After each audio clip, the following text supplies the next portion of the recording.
ونصلی علی رسولہ الکریم۔ انشاءاللہ آج ہم سورہ مجادلہ کی آیت نمبر 5 سے دوسرے رکوع کے اختتام تک یعنی آیت نمبر 13 تک مطالعہ کریں گے۔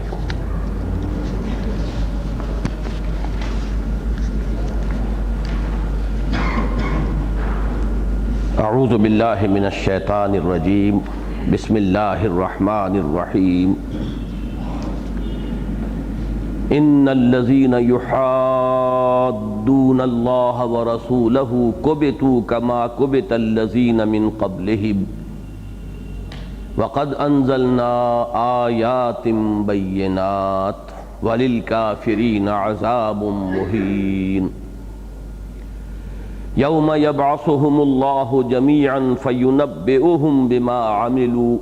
احصاہ اللہ ونسوہ واللہ علی کل شیء شہید۔ الم تر ان اللہ یعلم ما فی السماوات وما فی الارض ما يكون من نجوى ثلاثة إلا هو رابعهم ولا خمسة إلا هو سادسهم ولا أدنى من ذلك ولا أكثر إلا هو معهم أينما كانوا ثم ينبئهم بما عملوا يوم القيامة إن الله بكل شيء عليم۔ ألم تر إلى الذين نهوا عن النجوى ثم يعودون لما نهوا عنه ويتناجون بالإثم والعدوان ومعصية الرسول وإذا جاءوك حيوك بما لم يحيك به الله ويقولون في أنفسهم لولا يعذبنا الله بما نقول حسبهم جهنم يصلونها فبئس المصير۔ يا أيها الذين آمنوا إذا تناجيتم فلا تتناجوا بالإثم والعدوان ومعصية الرسول وتناجوا بالبر والتقوى واتقوا الله الذي إليه تحشرون۔ إنما النجوى من الشيطان ليحزن الذين آمنوا وليس بضارهم شيئا إلا بإذن الله وعلى الله فليتوكل المؤمنون۔ يا أيها الذين آمنوا إذا قيل لكم تفسحوا في المجالس فافسحوا يفسح الله لكم وإذا قيل انشزوا فانشزوا يرفع الله الذين آمنوا منكم والذين أوتوا العلم درجات والله بما تعملون خبير۔ يا أيها الذين آمنوا إذا ناجيتم الرسول فقدموا بين يدي نجواكم صدقة ذلك خير لكم وأطهر فإن لم تجدوا فإن الله غفور رحيم۔ أأشفقتم أن تقدموا بين يدي نجواكم صدقات فإذ لم تفعلوا وتاب الله عليكم فأقيموا الصلاة وآتوا الزكاة وأطيعوا الله ورسوله والله خبير بما تعملون۔ صدق الله العظيم۔ رب اشرح لي صدري ويسر لي أمري واحلل عقدة من لساني يفقهوا قولي۔ اللهم ربنا ألهمنا رشدنا وأعذنا من شرور أنفسنا۔ اللهم أرنا الحق حقا وارزقنا اتباعه وأرنا الباطل باطلا وارزقنا اجتنابه آمین یا رب العالمین۔ سورہ مجادلہ جو 3 رکوعوں پر مشتمل ہے، اس کی آیات کی تعداد جیسا کہ پچھلی مرتبہ عرض کر چکا ہوں 22 ہے۔ تو ہمارے ان اجتماعات کے لیے ایک بڑی عمدہ تقسیم اس طرح ہو گئی ہے کہ پہلی 4 آیات کا درس گزشتہ ہفتے ہو چکا ہے، اور جیسا کہ میں نے پچھلی مرتبہ بھی عرض کیا تھا ظاہری اعتبار سے وہ پوری سورت کے مضمون سے پھر میں دوبارہ دہرا رہا ہوں بظاہر متعلق نہیں ہے، اس لیے کہ تعلق تو نہایت گہرا ہے، لیکن یہاں جو تعلق اور ربط ہے وہ بہت غور و فکر کے بعد ہی سمجھ میں آنے والا ہے۔ اب بقیہ جو 18 آیات ہیں وہ بہت مسلسل ہیں، مربوط ہیں، ان کے مابین ربط اور تعلق جو ہے مضمون کا وہ نہایت واضح ہے اظہر من الشمس سے۔ ان کے مابین یہ تقسیم جو ہے اگر اللہ تعالی ہمیں اس کی توفیق دے دے تو بہت درست ہوگی کہ آج ہم 9 آیات کا مطالعہ کر لیں گے اور اگلے ہفتے انشاءاللہ بقیہ 9 آیات کا اس طرح ایک مساوی تقسیم ہو جائے گی۔ میں پچھلی مرتبہ عرض کر چکا ہوں کہ اس سورہ مبارکہ کا جو ربط و تعلق ہے سورہ حدید کے ساتھ، اور یہ عام طور پر جو صورتیں جوڑوں کی نسبت رکھتی ہیں ان میں جس قدر وہ ربط نمایاں ہوتا ہے، اس مقام پر بحیثیت مجموعی بھی وہ ربط اتنا نمایاں نہیں ہے، لیکن اگر غور کیا جائے تو وہ ربط اور تعلق موجود ہے، اور یقیناً ان دونوں کے مابین جوڑے ہونے کی نسبت موجود ہے۔ بحیثیت مجموعی جو سورہ حدید کا مرکزی مضمون تھا، اس کا جو عمود تھا، اسے پھر ذہن میں تازہ کیجئے۔ اس کی مرکزی آیت وہ آیت انقلاب ہے۔ لقد ارسلنا رسلنا بالبینات، ہم نے بھیجا اپنے رسولوں کو واضح نشانیوں کے ساتھ، روشن نشانیوں کے ساتھ۔ وانزلنا معهم الکتاب والمیزان لیقوم الناس بالقسط، اور ان کے ساتھ ہم نے اپنی کتاب بھی نازل فرمائی اور میزان نازل فرمائی، میزان عدل و قسط، تاکہ لوگ بالفعل عدل اور قسط پر قائم ہوں۔ وانزلنا الحدید، اور ہم نے لوہا بھی اتارا، فیہ باس شدید ومنافع للناس، اس میں قوت ہے، جنگ کی صلاحیت ہے، اسلحہ سازی کی صلاحیت ہے، مزید برآں لوگوں کے لیے کچھ دوسرے منفعتیں اور دوسرے مفاد بھی ہیں۔ وَلِيَعْلَمَ، اور خاص طور پر یہ اس لیے ہے کہ اللہ تعالیٰ یہ دیکھ لے یا اللہ اس کو ظاہر کر دے، مَن يَنصُرُهُ وَرُسُلَهُ بِالْغَيْبِ، کہ کون ہیں اس کے وہ وفادار بندے کہ جو لوہے کی قوت کو ہاتھ میں لے کر مدد کرتے ہیں، اس کی بھی اور اس کے رسولوں کی بھی، غیب کے باوجود۔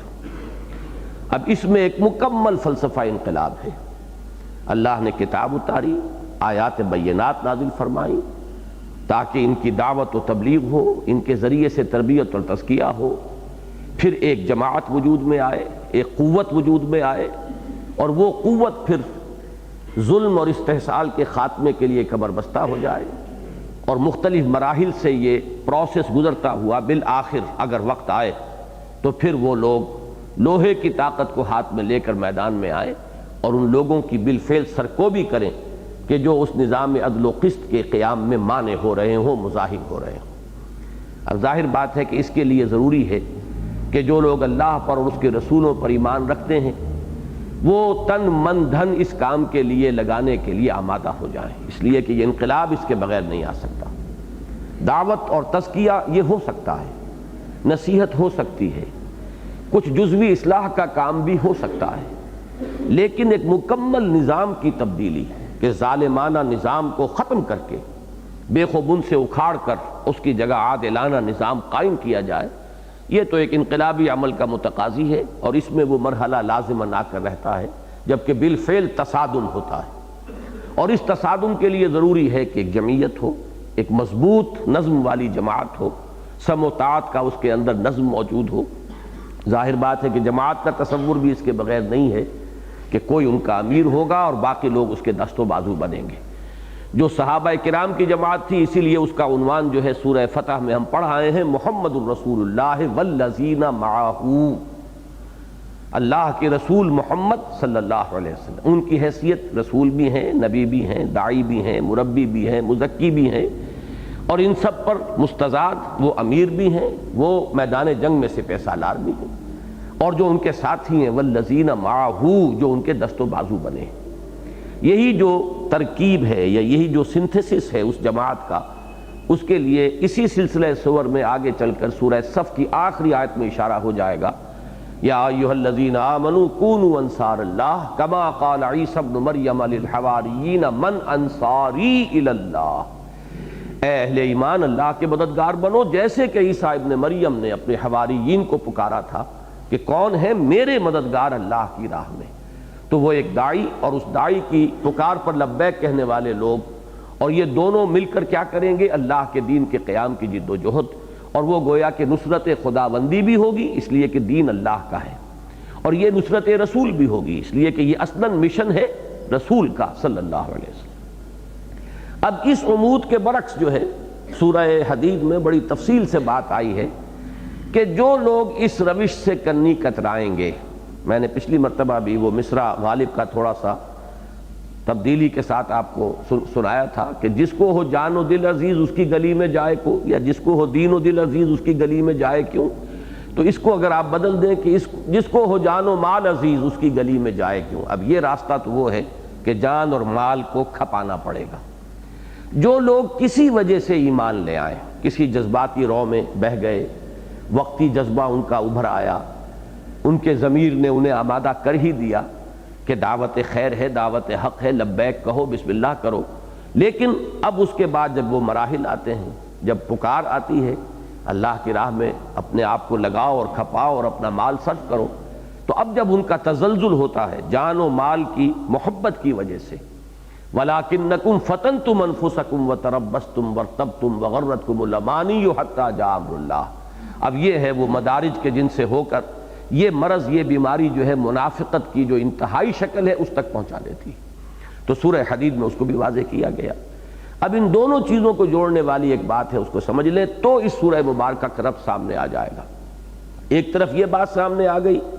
کہ یہ انقلاب یا اس نظام عدل و قسط کا قیام ممکن نہیں ہے بغیر ایک مضبوط جماعت کے، اور وہ جماعت سرفروشوں پر مشتمل ہو، اور دوسری طرف ان کا نظم بہت مضبوط ہو، ڈسپلن مضبوط ہو۔ دوسری طرف یہی چیزیں ہیں کہ جو منافقین پر بڑی شاخ گزرنے والی ہیں۔ اس کا نتیجہ کیا نکلتا ہے کہ ہوتے ہوتے منافقین کے دلوں میں اہل ایمان اور ان کے قائد و رہنما جو اس وقت محمد الرسول اللہ صلی اللہ علیہ وسلم تھے، ان کے خلاف بغض اور عداوت پیدا ہونی شروع ہو جاتی ہے کہ انہوں نے ہمیں اس مشکل میں مبتلا کیا۔ اور اہل ایمان کو خاص طور پر یہ دیکھ کر کہ جیسے ہی پکار آتی ہے یہ فوراً لبیک کہتے ہوئے آگے بڑھ جاتے ہیں، تو ہماری سستی اور ہماری طرف سے جو کسل کی روش سامنے آتی ہے وہ نمایاں ہو جاتی ہے۔ لہذا یہ لوگ جو ہیں یہ تو پاگل ہیں، فینیٹکس ہیں، جنونی ہیں، ان کے لیے تو اب کوئی بھی معاملہ دنیا کا نہیں رہا کہ وہ خیر و شر کا کی تمیز کریں، بھلے برے کو پہچانیں، نفع نقصان کی کوئی لحاظ رکھیں۔ یہ ہے اصل میں وہ فینومینن جو بڑھتے بڑھتے بغض اور عداوت کی شکل اختیار کر لیتا ہے۔ اس کا نتیجہ کیا نکلتا ہے؟ دو نتیجے ہیں ذہن میں رکھیے۔ تو اس صورت کی جو آج ہم 9 آیتیں پڑھیں گے اور جو اگلی مرتبہ 9 آیتیں پڑھیں گے، ان دونوں کا ربط واضح ہو جائے گا۔ ایک طرف ایسے لوگ جو مسلمانوں کی اس جماعت میں ہیں تو قانوناً تو مسلمانوں میں شامل ہیں، جماعت میں شریک ہو گئے ہیں، حضور پر ایمان لے آئے ہیں، کسی سبب سے لائے ہوں، لیکن اب ساتھ نہیں دے پا رہے۔ ایک طرف تو ان کی جتھے بندی شروع ہو جائے گی، اپنے اندر آپس میں خسر پھسر ہوگی، نجوا ہوگا، بے اطمینانی پھیلانے کی کوشش کی جائے گی، اہل ایمان کے خلاف، ان کے امیر اور قائد کے خلاف، حضور صلی اللہ علیہ وسلم کے خلاف چہمے گوئیاں ہوں گی، فقرے چست کیے جائیں گے۔ مجالس میں بیٹھیں گے تو آپس میں وہ ایک جتھا بنا کر بیٹھیں گے تاکہ اگر حضور صلی اللہ علیہ وسلم کچھ فرما رہے ہیں تو بیچ بیچ میں فقرے بھی چست کرتے جائیں، ایک دوسرے کو کلنکھیوں سے دیکھیں اور تانے دیتے ہوئے آگے بڑھیں۔ اور پھر یہ کہ وہ کوشش یہ کریں گے کہ ان کا جتھا ایسا ہو اس مجلس میں کہ کوئی اور ان میں آ کے شریک نہ ہو جائے، مبادا ان کی یہ فقرے بازی جو ہے اس کی اطلاع حضور تک پہنچ جائے، بلکہ وہ اس طرح اپنا گچھا بنا کر بیٹھیں گے ایک جگہ پر کہ ایک طرف تو خود وہ جو ہیں بڑے باہم ایک دوسرے سے قریب ہوں تاکہ جو بات بھی ایک دوسرے سے چاہے کر لیں، اور دوسرے یہ کہ کوئی اور جو ہے مومن صادق ان کی اس محفل میں نہ آ جائے، اس حصے میں جہاں وہ بیٹھے ہوئے ہیں، کہ ان کی باتوں کی خبر وہ حضور صلی اللہ علیہ وسلم تک پہنچا دے۔ اب یہ ہے ان کا ایک رویہ کہ جو مسلمانوں کی جماعت کے اندر ہے، ایک طرح کی جتھے بندی اور نجوا کی روش اور ایک بے اطمینانی پیدا کرنے کی کوشش، وسپرنگ کیمپین جسے کہتے ہیں، کانا پھوسی ہو رہی ہے، سرگوشیاں ہو رہی ہیں، کسی ایک گوشے میں بیٹھے ہیں اور ایک دوسرے سے کوئی، اب یا تو یوں بھی کہہ لیجئے کہ اپنا درد دل ایک دوسرے کو سنا رہے ہیں کہ کیا مصیبت ہے، کس مشکل میں ہم مبتلا ہو گئے، یا یہ کہ مسلمانوں کے خلاف اپنے غیظ اور غضب کا جو مواد، جو خباثت دلوں میں بھری ہوئی ہے اسے نکال رہے ہیں،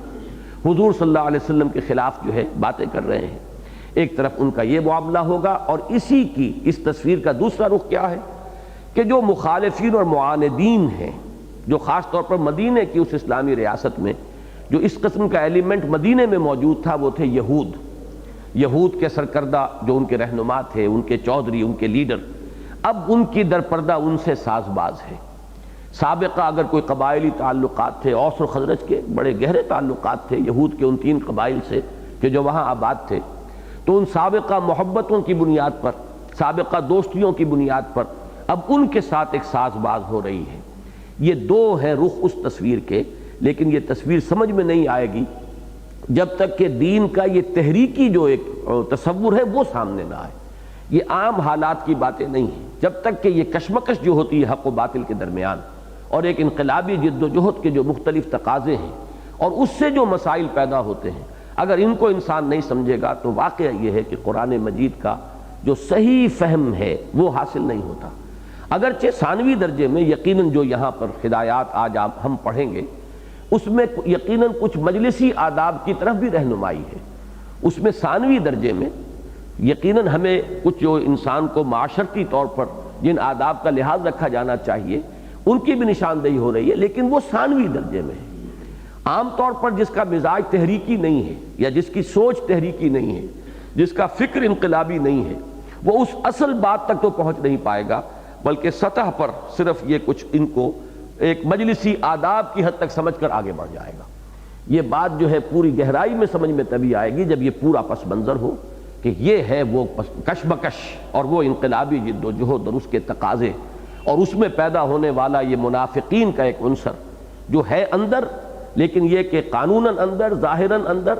باطناً شامل نہیں ہے اس جد و جہد میں، دلی طور پر شریک نہیں ہے اس کشمکش میں۔ تو اس سے جو ایک مسائل پیدا ہوئے، ان مسائل ہی کی در حقیقت یہاں پر نشاندہی ہو رہی ہے، اور اہل ایمان کو اس کے ضمن میں ہدایات دی جا رہی ہیں۔ تو سورہ حدید کا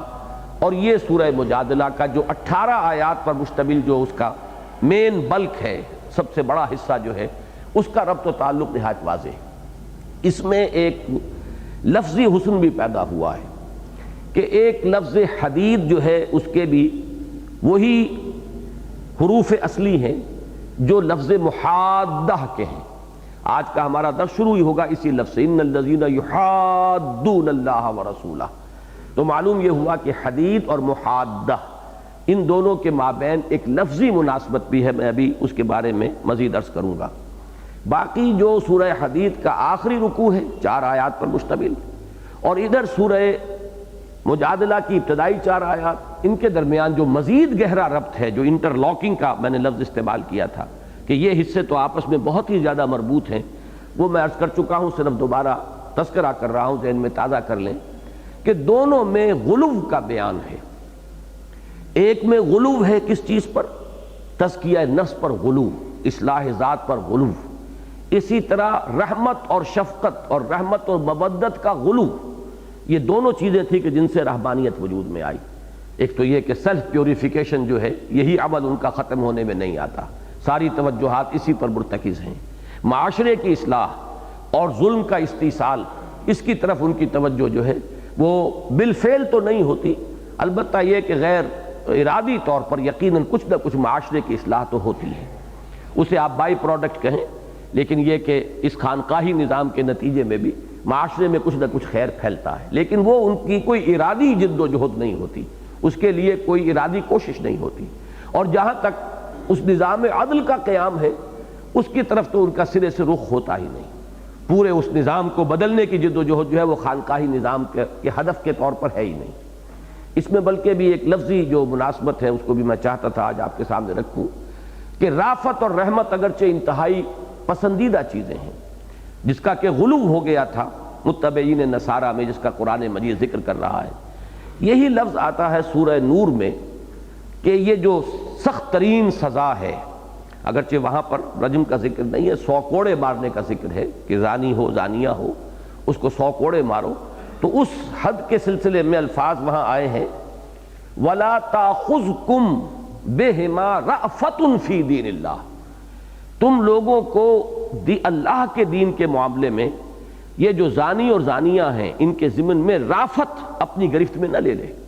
کوئی نرمی پیدا نہیں ہونی چاہیے. حالانکہ رافت اور رحمت اور شفقت یہ پسندیدہ چیزیں ہیں، لیکن ایک حد ہے، اس حد سے آگے نہیں بڑھنا چاہیے. جہاں وہ رافت حدود اللہ کی راہ میں رکاوٹ بن جائے تو وہ رافت جو ہے، وہ رحمت، وہ شفقت، وہ مودت، وہ نرمی، وہ رقت قلبی اب وہ صحیح نہیں ہے. وہ گویا کہ اس کے اندر ایک تجاوز ہو رہا ہے، غلو ہو رہا ہے. وَلَا تَأْخُذْكُمْ بِهِمَا رَأْفَةٌ فِي دِينِ اللَّهِ. دیکھو ان سزاؤں کے جاری کرنے میں، ان حدود اللہ کے اجراء میں کہیں وہ رافت قلبی مانے نہ ہو جائے، رکاوٹ نہ بن جائے. تو یہ چیز میں عرض کر رہا تھا کہ وہاں غلوف تھا. اسی طریقے سے یہ جو زہار کا معاملہ تھا عرب میں، یہ بھی انتہائی حساسیت اور غلوف کا معاملہ، کہ اگر بیوی کو ایک دفعہ کیا بیٹھے کہ تم میری ماں کے مانند ہو، یا ماں کے کسی عضو سے اس کو تشبیہ دے دی، تو اب گویا کہ آسمان ٹل سکتا ہے اپنی جگہ سے، زمین ہل سکتی ہے اپنے مدار سے، لیکن یہ کہ یہ معاملہ اب واپس نہیں ہو سکتا، اور گویا کہ ہمیشہ ہمیشہ کے لیے جدائی ہو گئی، اور کنبہ چاہے تباہ ہو جائے، اولاد جو ہے برباد ہو جائے. لیکن اس معاملے کے اندر حساسیت بے پناہ تھی. میں نے پچھلی مرتبہ اس کے ضمن میں ایک لطیفے کے طور پر واقعہ بیان کیا تھا. بعد میں مجھے خیال آیا کہ اس سے مغالطہ نہ ہو جائے کہیں، کہ میرے پاس جب یہ لوگ آیا کرتے تھے کہ ہم 3 طلاقیں دے بیٹھے ہیں، اب کیا کریں، اور بڑے پریشان ہوتے تھے، انتہائی پریشان. ایک صاحب نے تو کہا 6 مہینے سے میں گھر سے نکلا ہوا ہوں، اور مجھے حالانکہ ایک فتویٰ مل گیا تھا کہ یہ 3 طلاقیں جو ہیں یہ تو ایک ہی ہیں، اور مجھے ساری جو کہ آپ کو معلوم ہے کہ یہ جو بلدیاتی نظام بنا اور اس کے تحت یہ آئلی قوانین کا اجرا، تو اس قانون کے تحت تو وہ 3 طلاقیں جو ہیں وہ ایک طلاق ہی کے درجے میں رہتی ہیں. اس لیے، اور بلکہ جب تک کہ آپ نوٹس نہ دیجئے باضابطہ، تو وہ طلاق جو ہے ایک بھی شمار نہیں ہوگی. تو انہیں اس کی طرف سے بھی، یونین کاؤنسل وغیرہ کی طرف سے چیئرمین نے پورا اطمینان دلایا، کوئی بات نہیں ہے. اور کچھ اہل حدیث حضرات نے یا اہل تشیع نے فتویٰ بھی دے دیا ہوگا، لیکن اب دل مطمئن نہیں. تو اس قسم کے لوگ جب میرے پاس آتے تھے تو میں ایک سوال کرتا تھا کہ آپ نماز پڑھتے ہیں کہ نہیں، روزہ رکھتے ہیں، رکھ لیتے ہیں کبھی، کوئی ضروری نہیں. چہرے پر بھی ان کے جو ہے کوئی داڑھی نہیں، کوئی سنت رسول سے کسی شغف کا کوئی مظاہرہ نہیں ہو رہا. تو میں ان سے کہتا تھا کہ دین کے اتنے بڑے بڑے احکام آپ نے نگل لیے، سموچے اونٹ نگل جانا جس کو کہ حضرت مسیح علیہ السلام نے کہا ہے، اس پر آپ کی کوئی دینی حس بیدار نہیں ہوتی. اس معاملے میں آپ اتنے حساس کیوں ہیں؟ تو میرے اس کہنے کا مطلب آپ حضرات کہیں یہ نہ سمجھ لیں کہ میں اس معاملے میں انہیں بے حس بنانا چاہتا تھا، بلکہ در حقیقت میں چاہتا تھا کہ ان کی دوسری حس بھی بیدار ہو اس کے حوالے سے، کہ اگر اللہ کے ایک حکم کے بارے میں، شریعت کا ایک حکم ہی ہے نا، اور اس میں پھر اختلاف رائے بھی ہے. اس میں چاہے یہ کہ ہمارے اہل سنت کے جتنے بھی چاروں جو مسلک ہیں فقہی، ان میں اتفاق ہے اس پر کہ 3 طلاقیں بیک وقت دی جائیں گی تو وہ 3 ہی شمار ہوں گی. لیکن امام ابن تیمیہ جیسی شخصیت ہے اہل سنت کے نزدیک، ان کا بہت اونچا مقام ہے. پھر یہ کہ اہل حدیث حضرات جو زیادہ تر انہی کی رائے پر عمل کرتے ہیں، اہل تشیع کے ہاں معاملہ جو ہے اس کے برعکس ہے. تو ایک اختلافی چیز، لیکن اس پر تو اتنے حساس. لیکن نماز، روزہ، باقی زندگی میں دین کا کوئی معاملہ، اس سے بالکل بے خبر، اس کے بارے میں کوئی حس موجود نہیں. تو میں اس کے حوالے سے بعض لوگوں کو میں نے متوجہ کیا، اور میں نے دیکھا کہ واقعی اس کا اثر ہوا. جیسے آدمی چونک جاتا ہے کہ وہی دین کا حکم یہ ہے، اور دین کے یہ بڑے بڑے احکام ہیں، بڑے بنیادی احکام ہیں، اس کی طرف توجہ کیوں نہیں کرتے؟ تو اس معاملے میں جو غلو پایا جاتا تھا اس معاشرے میں، اس کی نفی ہے در حقیقت. اور جو ایک عقدہ اور ایک بہت بڑی الجھن لوگوں کو پیش آ رہی تھی، اس کا حل ہے جو سورہ مجادلہ کی ابتدائی 4 آیات میں پیش کیا گیا. ان 4 آیات اور بقیہ 18 آیات کے مابین جو ربط ہے، اس کی طرف بھی میں نے پچھلی مرتبہ اشارہ کیا تھا کہ اگر کہیں کوئی الجھن ہو، کوئی مشکل ہو، کوئی بات سمجھ میں نہیں آ رہی ہے، تو ایک راستہ ہے یہ مجادلہ حسنہ کا، کہ جو جماعتی زندگی ہے، جو نظم ہے، اس میں جو پراپر چینل ہے، اس پر انسان جھگڑے، مجادلہ حسنہ کرے، اپنی بات کو تکرار کے ساتھ پیش کرے، زور شور کے ساتھ اپنی رائے جو ہے اسے پیش کرے. اس میں قطعاً کوئی حرج نہیں ہے. لیکن ایک ہے غلط رخ، کہ بے اطمینانی کو دل میں رکھ کر اب بجائے اس کے کہ وہ کھلم کھلا بات ہو رہی ہو، اظہار خیال ہو رہا ہو، اپنی رائے کو صحیح جگہ پر، صحیح محل اور صحیح وقت پر پیش کیا جا رہا ہو، اس کی بجائے جو ہے وہ کانا پھوسی اور سرگوشی اور ایک بے اطمینانی اپنے اندر پال لینا، اور اس بے اطمینانی میں پھر دوسروں کو بھی شامل کرنے کی کوشش کرنا، ایک جتھے بندی کی کیفیت جو ہے بنا دینا، یہ ہے کہ جو جماعتی زندگی کے لیے انتہائی مہلک ہے. تو پہلی 4 آیات میں مجادلہ حسنہ کی ایک مثال آ گئی کہ ایک خاتون کو مشکل پیش آئی دین کے معاملے میں، اور وہ حضور صلی اللہ علیہ وسلم کی خدمت میں حاضر ہوئی اور تکرار کر رہی ہے قد سمع اللہ قول التی تجادلک فی زوجہا، آپ سے جھگڑ رہی ہے، جھگڑا کر رہی ہے۔ حضور سوچئے، غور کیجئے، میرے لیے راستہ نکالیے، میں کہاں جاؤں، ان بچوں کو کہاں لے جاؤں؟ پھر جب حضور فرما رہے ہیں کہ میں کیا کروں، میرے پاس تو کوئی حکم نہیں ہے، تو اب وہ اللہ سے فریاد کر رہی ہے وَتَشْتَكِي إِلَى اللَّهِ، اے اللہ تو میری سن، میرے لیے کوئی راستہ پیدا کر۔ یہ ہے ایک صحیح رخ، اور اس میں اشارہ ہو گیا جماعتی زندگی میں جسے ہم پراپر چینل کہتے ہیں، کہ اگر آپ کو امیر کی کسی بات سے اختلاف ہوا، جائیے اس سے جھگڑیے، اس سے وقت مانگیے، اپنا استحقاق جو ہے پیش کیجئے وہاں پر کہ مجھے وقت دیجئے، میں آپ سے بات کرنا چاہتا ہوں۔ اور چونکہ جماعتی زندگی میں ایسا بھی ہوتا ہے، ایک امیر ہے، پھر اس سے اوپر امیر ہے، کوئی مقامی امیر ہے، پھر کوئی اور امیر ہے، تو اگر ایک امیر جو ہے جو اس کا فوری طور پر جس کے ساتھ اس کا تعلق ہے، اگر وہ مطمئن نہیں کر سکا ہے تو اس سے اوپر جائے، بات کرے، لیکن یہ معاملہ چلے اسی پراپر چینل میں، تب تو خیر ہے، بھلائی ہے۔ اس جھگڑے کے اندر بھی یقیناً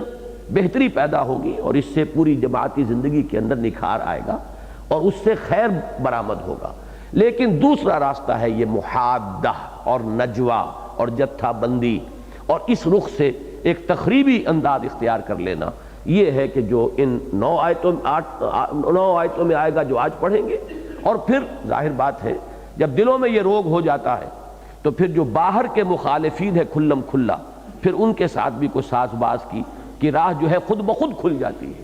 پھر ان کے ساتھ جو ہے انسان کے وہ سرگوشیاں، ان کا دائرہ وسیع ہوتا ہے ان تک، اور ان کے ساتھ ایک ہمدردی اور ان کے ساتھ محبت کی پینگیں بڑھانے کا معاملہ آ جاتا ہے۔ یہ گویا کہ پھر آخری مقام ہے۔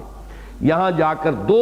گروپ اور 2 جماعتیں بالکل واضح ہو جاتی ہیں، ایک طرف حزب اللہ اور ایک طرف حزب الشیطان۔ چنانچہ یہی سورہ مبارکہ ہے جس کے 3رے رکوع میں یہ دونوں الفاظ آئے ہیں، یہ ہے حزب اللہ اور یہ ہے حزب الشیطان۔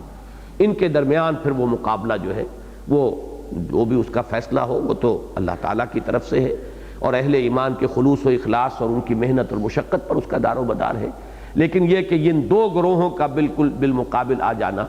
وہ ہے کہ جو 3رے رکوع کا مضمون ہوگا، جو انشاءاللہ اگلی مرتبہ ہم پڑھیں گے۔ اب آئیے ہم سلسلے وار مطالعہ شروع کریں۔ ان الذین یحادون اللہ ورسولہ کبتوا کما کبت الذین من قبلہم، یقیناً وہ لوگ جو محادہ کر رہے ہیں اللہ سے اور اس کے رسول سے، برباد ہو گئے، ہلاک ہو گئے، جس طریقے سے کہ برباد اور ہلاک ہو گئے وہ جو ان سے پہلے تھے۔ وَقَدْ أَنزَلْنَا آیَاتٍ بَيِّنَاتٍ، اور ہم نے تو روشن آیات نازل فرما دی ہیں، وَلِلْكَافِرِينَ عَذَابٌ مُّهِينٌ، اور کافروں کے لیے اہانت آمیز رسوا کن عذاب ہے۔ لفظ محادہ کو سمجھیے، ایک طرف تو لفظ حدود کو ذہن میں لائیے، چنانچہ یہ جو پہلا 4 آیات پر مشتمل حصہ تھا جو ہم نے پچھلی مرتبہ پڑھا تھا، وہ ختم ہوتا ہے وَتِلْكَ حُدُودُ اللَّهِ وَلِلْكَافِرِينَ عَذَابٌ أَلِيمٌ۔ حدود اور حدید مادہ ایک ہی ہے، ہا دال دال، حروف اصلیہ ایک ہی ہیں۔ حدود سے محادہ بنے گا تو اس کے معنی کیا ہوں گے کہ اللہ کے حدود کے مقابلے میں کوئی اور حدود تجویز کرنا یا قائم کرنا۔ اللہ نے ایک نظام دیا ہے، احکام دیے ہیں، ان پر غیر مطمئن ہو کر یا انہیں غیر مناسب سمجھ کر یا اسے کسی دور کے تقاضوں کے ساتھ ہم آہنگ نہ پا کر انسان اگر کوئی نئی حدود بناتا ہے، نیا نظام تجویز کرتا ہے، تو یہ گویا کہ سرکشی ہے۔ حدود اللہ کے مقابلے میں کوئی اور حدود، کوئی اور نظام، کوئی اور احکام جو ہے ایجاد کر لینا، یہ محادہ ہے اللہ اور اس کے رسول کے ساتھ۔ تو ایک تو محادہ کا لفظ جو ہے حدود کے حوالے سے بنے گا،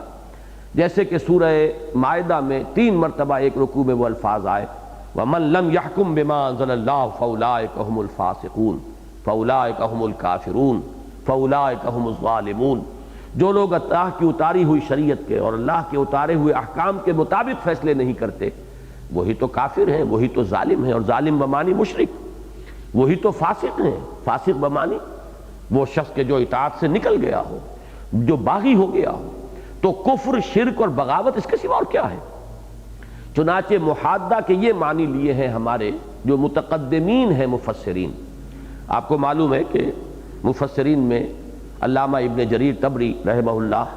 یہ بہت ہی شروع کے مفسرین میں سے ہیں، بالکل ابتدائی دور کے، انہوں نے اس یحادون کا ترجمہ کیا ہے کہ اللہ سے محادہ کیا ہے، اس کا مفہوم اے یخالفون فی حدودہ و فرائضہ فیجعلون حدودا غیر حدودہ، یعنی اللہ کے حدود اور اللہ کی طرف سے معین فرائض، اللہ کے احکام سے مخالفت کرنا اور اس کے حدود اور احکام کے مقابلے میں کوئی اور حدود اور احکام ایجاد کرنا، یہ ہے محادہ اللہ کے ساتھ۔ پھر اسی کو قاضی بیضاوی نے لیا ہے، اے یعادونہما و یشاقونہما او یضعون او یختارون حدودا غیر حدودہما، یعنی اس کے معنی ہے اللہ اور اس کے رسول کی مخالفت، اللہ اور اس کے رسول کے خلاف محاذ آرائی، اور اللہ کے حدود کے مقابلے میں کوئی اور حدود وضع کرنا۔ تو یہ واقعہ ہے کہ ہمارے لیے اس میں بڑی رہنمائی ہے،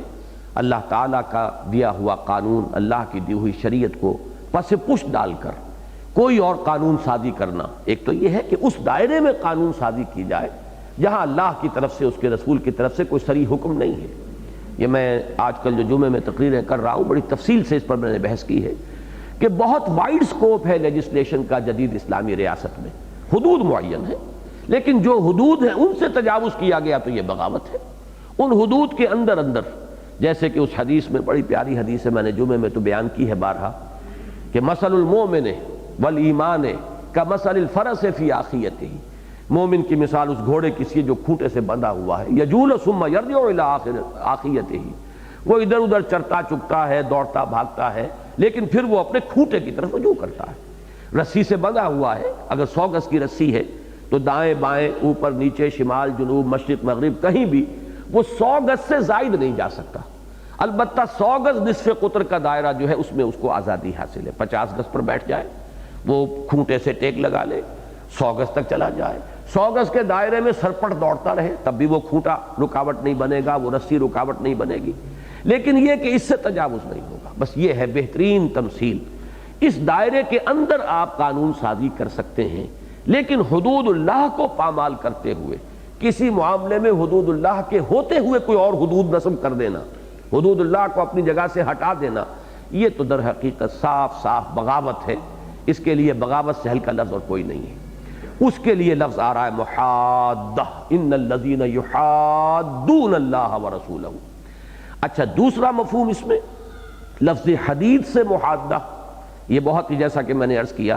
ایک بڑا لطیف سا ربط اور تعلق ہے اس میں کہ سورہ حدید اور اس کے بعد یہ، اگر چاہیں تو اس کو 18 جو آیات اس کا سب سے بڑا حصہ ہے، اس کے مضمون کی مناسبت سے سورۃ المحادہ بھی کہا جا سکتا ہے اس کو، جیسے کہ اس کا نام سورۃ المجادلہ ہے۔ بعض سورتوں کے نام ایک سے زائد ہیں مضمون کے اعتبار سے۔ یہ جو 2 آیات ہیں سب سے پہلے جو آج ہم پڑھ رہے ہیں، یہ گویا کہ اس کے لیے اس کے مرکزی مضمون کو معین کرنے میں بہت اہم ہے، جیسے کہ وہ آیت نمبر 25 سورہ حدید کی وَأَنزَلْنَا الْحَدِيدَ، اسی طریقے سے یہ آیت نمبر 5 ہے اس سورہ مبارکہ کی، ان الذین یحادون اللہ ورسولہ۔ اب آپ غور کیجئے کہ حدید کے لفظی معنی اگرچہ لوہا عام معنی، کوئی اور قرینہ نہ ہو تو اس کے معنی لوہے کے ہوں گے، لیکن قرآن مجید ہی میں یہ لفظ مستعمل ہے کچھ اور مفاہیم کے لیے بھی۔ کوئی چیز تیز ہو، اس میں قوت ہو، شدت ہو، کسی کی شدت کے لیے، قوت کے لیے، تیزی کے لیے بھی لفظ حدید آتا ہے۔ چنانچہ سورہ قاف میں آیا ہے فَبَصَرُكَ الْيَوْمَ حَدِيدٌ، میدان حشر کا تذکرہ ہو رہا ہے کہ اے انسان، تیری نگاہوں پر پردے پڑے رہے، حقائق سے تو لا علم رہا، یہاں تک کہ آج جو یہاں پہنچ گیا ہے، تو آج تو تیری نگاہ بڑی تیز ہو چکی ہے، ہر حقیقت منکشف ہو گئی ہے، اب تمہاری نگاہوں سے کچھ اوجھل نہیں رہا۔ فَبَصَرُكَ الْيَوْمَ حَدِيدٌ۔ اسی طرح سورہ احزاب میں آیا ہے، منافقین کا نقشہ کھینچا گیا ہے کہ ان منافقین کا حال یہ ہے کہ جب تو وقت آتا ہے قتال کا، سرفروشی کا، جان و مال کھپانے کا، تو یہ پیچھے پیچھے رہتے ہیں۔ جیسے کہ ہمارے ہاں عام کولوکیل لینگویج میں کہا جاتا ہے کہ لڑتوں میں پیچھے اور بھاگتوں میں آگے۔ ظاہر بات ہے کہ جب اگر خدا نہ خواستہ کوئی صورت ایسی ہو جائے تو جو پیچھے ہوں گے بھاگنے میں وہ آگے ہی رہیں گے، اور وہ لڑائی کے وقت جو ہے وہ پیچھے رہیں گے۔ یہ ہے کیفیت ان کی جو نقشہ سامنے آتا ہے۔ لیکن یہ کہ جب کہیں فتح ہو جائے، اللہ تعالیٰ کے فضل و کرم سے مسلمانوں کو مال غنیمت حاصل ہو جائے، اب وہ آتے ہیں تو قینچی کی طرح ان کی زبانیں چلتی ہیں. سلقوکم بألسنۃ حداد، معلوم ہوتا ہے کہ ان کی زبانیں بڑی تیز ہو گئیں. پہلے تو بجھے بجھے سے تھے، پیچھے پیچھے تھے، خاموش تھے. اس وقت بولنے کا مطلب یہ ہوتا کہ جو بولے سو کنڈا کھولے، بولو تو آگے آؤ. لیکن یہ اس وقت تو خاموش رہنا، پیچھے رہنا. لیکن جب وہ مرحلہ اب ٹل گیا، اب ہے غنیمت، مال غنیمت کی تقسیم کا مسئلہ، تو اب اس کے اوپر اب چھائے جا رہے ہیں اور وہ زبانیں ان کی بڑی کھل گئی ہیں، اور زبانیں جو ہے قینچی کی طرح، ہمارے محاورے میں آئے گا قینچی کی طرح چل رہی ہیں. اس کے لیے سورہ احزاب میں لفظ آیا ہے بِأَلْسِنَةٍ حِدَادٍ. تو حدید ہر چیز جس میں شدت ہو. تو شدت مخالفت جب جتھا بندی ہو جاتی ہے کسی جماعت کے اندر، اور ایک جتھے کے اندر اس نظم جماعت کے خلاف ایک شدید جذبات مخالفانہ پیدا ہو جاتے ہیں، تو یہ محادہ ہے. دشمنی میں، عداوت کے اندر شدت کا پیدا ہو جانا. تو یہ لفظ جو ہے اس اعتبار سے آپ نے دیکھا کہ حدود اور حدید ان دونوں کے ساتھ بڑی گہری مناسبت رکھتا ہے. فرمایا ان الذین یحادون اللہ ورسولہ کبتوا کما کبت الذین من قبلہم، یقیناً وہ لوگ کہ جو محادہ کر رہے ہیں، جنہوں نے جتھا بندی کی ہے اللہ اور اس کے رسول کے خلاف، یا جو مخالفت پر کمر کس چکے ہیں اللہ اور اس کے رسول کی، یا جو اللہ اور اس کے رسول کے احکام کے مقابلے میں خود کوئی احکام جو ہے وہ ایجاد کرنا چاہتے ہیں، وضع کرنا چاہتے ہیں، اپنے ہاتھ میں اختیار لینا چاہتے ہیں کہ جو چاہیں وہ قانون بنا دیں، ان لوگوں کے بارے میں فرمایا کبتوا. قبط کے لفظ میں ہلاک ہو جانا، برباد ہو جانا، ذلیل و خوار ہو جانا، رسوا ہو جانا سب شامل ہے. کبتوا ذلیل ہو چکے. اب اس میں ایک تو یہ بھی مفہوم ہو سکتا ہے کہ یہ مستقبل کا اصل میں ذکر ہو رہا ہو، لیکن مستقبل کی چیزیں بھی جہاں قطعیت کو سامنے لانا ہو تو وہاں فعل ماضی آتا ہے. کبتوا ہلاک ہو چکے، برباد ہو چکے. گویا کہ حقیقت کے اعتبار سے تو واقعہ ظہور پذیر ہو چکا، چاہے عالم واقعہ میں، اس عالم مادی میں ابھی اس کا ظہور ہوا ہو یا نہ ہوا ہو، لیکن یہ کہ فی الواقع ذلیل ہو چکے، رسوا ہو چکے. کبتوا کما کبت الذین من قبلہم، جیسے کہ ان سے پہلے لوگوں کا حشر ہوا ہے، جیسے وہ ذلیل و رسوا ہوئے. اس میں ایک طرف تو بعض حضرات نے اشارہ سمجھا ہے سابقہ امتوں میں بھی ظاہر بات ہے ایسے ہی حالات پیدا ہوئے، تو ان کی طرف گویا کہ اشارہ کیا جا رہا ہے کہ رسولوں کے مخالفین، رسولوں کے خلاف بغاوت کرنے والوں کا جو حشر اور انجام ہوا ہے وہ تم قرآن مجید میں جا بجا پڑھ چکے ہو. اور ایک اس میں اشارہ یہ بھی ہو سکتا ہے، اس لیے کہ میں نے جہاں تک کوشش کی ہے اندازہ لگانے کی، یہ سورہ مبارکہ جو ہے یہ نازل ہوئی ہے سورہ، اگلی سورت جو آ رہی ہے سورہ حشر کے بعد. تو سورہ حشر میں غزوہ بنی نذیر کا ذکر آ رہا ہے کہ یہودی جس طریقے سے ذلیل و خوار ہوئے، اور ان کو بنی نذیر کو کچھ شہ دینے والے جو منافقین تھے مسلمانوں کے اپنے اندر سے، جن لوگوں نے انہیں کچھ شہ دی تھی اور یہ کہا تھا کہ ہم مدد کریں گے تمہاری، ڈٹے رہو، جمے رہو. تو ان لوگوں کی جس طریقے سے ذلت و رسوائی ہو چکی تھی غزوہ بنی نذیر میں، گویا کہ اس کی طرف اشارہ کیا جا رہا ہے. کبتوا کما کبت الذین من قبلہم، ان کا حشر بھی وہی ہو کر رہے گا جیسے کہ ان سے پہلوں کا حشر ہو چکا ہے. ان سے پہلے کون؟ یعنی بنی نذیر، یہود، اور ان کے حامی اور ان کے مددگار اور ان کے حواری کہ جو اوس اور خزرج میں سے تھے، جو بظاہر مسلمانوں میں شامل تھے، حقیقتاً منافق تھے. وَقَدْ أَنزَلْنَا آیَاتٍ بَيِّنَاتٍ، یہ گویا کہ ایک انداز ہے وارننگ کا، ہم نے تو روشن آیات نازل کر دی، اتمام حجت ہے، ہماری طرف سے کوئی بات جو ہے مبہم نہیں رہی ہے، ہر شے کو کھولا جا چکا ہے. وَلِلْكَافِرِينَ عَذَابٌ مُّهِينٌ، گویا کہ اشارہ یوں ہو رہا ہے ربط مضمون میں کہ اس کے باوجود جو لوگ کفر پر اڑے رہیں، ناشکری کریں ہماری ان آیات بینات کی، ناقدری کر رہے ہوں ہماری کتاب اور ہمارے رسول کی صلی اللہ علیہ وسلم، ان کے لیے پھر بہت اہانت آمیز، مہین، یہ باب افعال میں اہانت سے یہ اس میں فاعل ہے. عذاب مہین، وہ عذاب جو اہانت آمیز ہے، جو رسوا کر دینے والا عذاب ہے. یوم یبعثہم اللہ جمیعا، جس دن کہ اللہ، اب یہ جو یوما پر نصب ہے، زبر ہے، اس کا ایک تعلق یہ ہو سکتا ہے کہ وہ عذاب مہین کب ظاہر ہوگا. گویا کہ یہ نصب ہے ایک ظرف کی بنیاد پر، ظرف جو ہے عربی زبان میں وہ منصوب ہوتا ہے. یوم یبعثہم اللہ جمیعا، جس دن کہ اللہ ان کو اٹھائے گا سب کو، یہاں مراد ہے بعث بعد الموت، جبکہ دوبارہ ان کو جلا کر اٹھائے گا اور جمع کرے گا.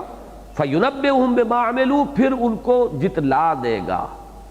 یہ ینبئہم نبع سے بنا ہے، نبع کے معنی خبر، کھلی خبر، تو تنبیہ حمزہ کے ساتھ، ایک ہے تنبیہ ہے کے ساتھ، وہ ہے دوسرا لفظ ہے، ایک ہے تنبیہ نبع سے حمزہ کے ساتھ، جتلا دینا کھول کھول کر، جیسے کہ ہوتا ہے کہ کسی انسان کے جو بھی اس کے جرائم ہیں پوری فرد جرم جو ہے پڑھ کر سنائی جا رہی ہو، ایک ایک چیز کو نمایاں کر دیا جائے، جتلا دیا جائے، کوئی چیز اس میں سے چھپی نہ رہ جائے تاکہ پوری رسوائی ہو جائے، تو یہ ہے تنبیہ، واضح کر دینا، کھول کر جتلا دینا۔ یوم یبعثہم اللہ جمیعا فینبئہم بما عملوا، پھر جتلا دے گا کھول کھول کر، گنتی کروا دے گا ان کے اعمال کی کہ تم یہ کچھ تمہارے کرتوت ہیں، یہ کچھ کما کر لائے ہو۔ احصاہ اللہ ونسوہ، بڑے پیارے الفاظ ہیں، اللہ نے تو ان کا احصاء کیا ہوا ہے، جمع کیا ہوا ہے، اللہ کے ہاں وہ اعمال محفوظ ہیں،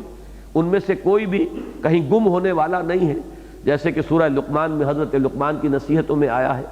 کہ یا بنی انہا ان تک مثقال حبۃ من خردل فتکن فی صخرۃ او فی السماوات او فی الارض یات بہ اللہ، اے میرے بچے، نیکی یا بدی کوئی عمل انسان کا، خواہ وہ رائی کے دانے کے ہم وزن ہو، پھر خواہ وہ کہیں کسی چٹان میں ہو یا زمین کے پیٹ میں ہو یا فضا کی پہنائیوں میں ہو، کہیں بھی ہو، اللہ اسے لے آئے گا۔ ان اللہ لطیف خبیر، اللہ بہت باریک بین ہے، باخبر ہے۔ تو وہی بات یہاں کہی جا رہی ہے، اللہ نے تو گن گن کر رکھے ہوئے ان کے اعمال، سنبھال کر رکھے ہوئے حفاظت کے ساتھ، کوئی چیز ضائع ہونے والی نہیں ہے۔ وَنَسُوهُ، اور یہ بھول چکے ہیں۔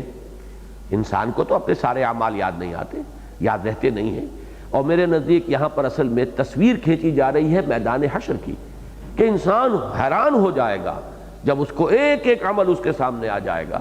تو گویا کہ وہ تو بھلائے بیٹھا تھا، اسے یاد بھی نہیں رہا کس کس پر ظلم کیے ہیں، کس کس کی عزت پر حملے کیے تھے، کس کس کی غیبت کی تھی، کس کس کی چغلی کی تھی، کس کس کا مال مارا ہوا تھا، اسے کہاں یاد ہوگا؟ سب کھایا پیا گیا، ہضم ہوا، اب کہیں اس کی یادداشت میں چیزیں نہیں ہیں، لیکن جب وہ چیزیں آئیں گی وَنَسُوهُ، وہ تو بھلا چکے، لیکن اللہ نے تو نہیں بھلایا، اللہ نے ان کے اعمال کو بڑے محفوظ طریقے پر اس کا ریکارڈ جو ہے وہ رکھا ہوا ہے۔ احصاہ اللہ ونسوہ واللہ علی کل شیء شہید، اور اللہ تو ہر چیز پر خود گواہ ہے۔ شہید کا لفظ جو ہے گواہ کے معنی میں جو آتا ہے، تو وہ شہدہ یشہدو کے معنی موجود ہونا، شاہد وہ ہے جو کہیں وقوع پر موجود ہو، اس لیے کہ اسی کی شہادت معتبر ہوتی ہے۔ سنی سنائی بات ہے تو وہ شہادت اس درجے کی نہیں ہوگی، ویسے تو یہ کہ قرینے کی شہادت بھی ہوتی ہے، سرکمسٹانشل ایویڈنس بھی ہوتا ہے، لیکن شہادت اصلی تو وہی ہے کہ جو جائے وقوع پر کوئی شخص موجود ہو اور اس کی نگاہوں کے سامنے سارا واقعہ جو ہے وہ گزرا ہو۔ تو در حقیقت یہ موجودگی اس لفظ کا اصل جو ہے مفہوم ہے، اور اسی سے گواہی کا تصور جو ہے اس سے نکلتا ہے۔ تو واللہ علی کل شیء شہید، یقیناً اللہ تعالی ہر چیز